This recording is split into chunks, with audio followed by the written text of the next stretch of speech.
Venezuela में हमला हुआ, मादुरो गिरफ्तार हुए, लेकिन असली लड़ाई अब अमेरिका के भीतर छिड़ गई है। क्या राष्ट्रपति ट्रंप की जंग की ताकत पर अब उनकी ही सीनेट लगाम कसने जा रही है?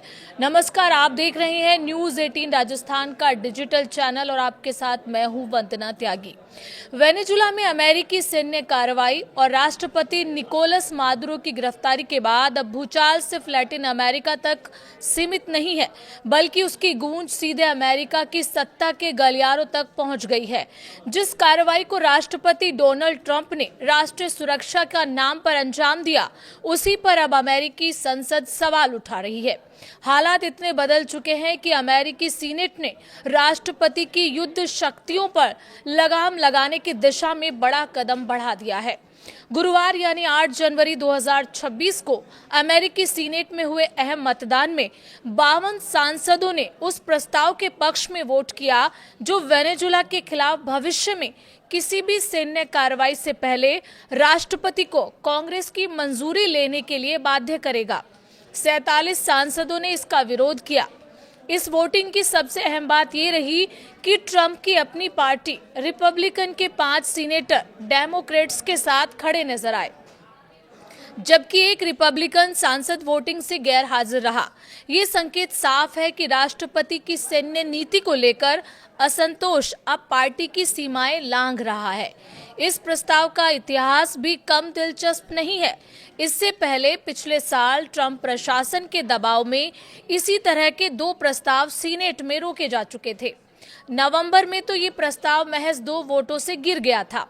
उस वक्त ट्रंप प्रशासन का दावा था कि वेनेजुला में सत्ता परिवर्तन या बड़े सैन्य हमले की कोई योजना नहीं है, लेकिन मादुरो की गिरफ्तारी और उसके बाद हुए घटनाक्रम ने कई सांसदों को ये सोचने पर मजबूर कर दिया कि कांग्रेस को पूरी जानकारी नहीं दी गई थी।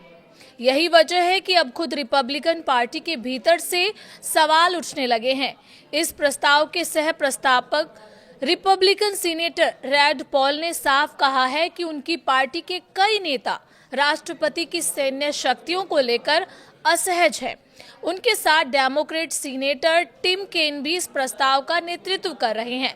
दोनों सीनेटर विदेश संबंध समिति के सदस्य हैं और लंबे समय से ये मांग करते रहे हैं कि युद्ध जैसे फैसलों में कांग्रेस की भूमिका कमजोर नहीं होनी चाहिए। प्रस्ताव के समर्थन में वोट देने वाले रिपब्लिकन सीनेटरों के नाम भी इस कहानी को और वजन देते हैं।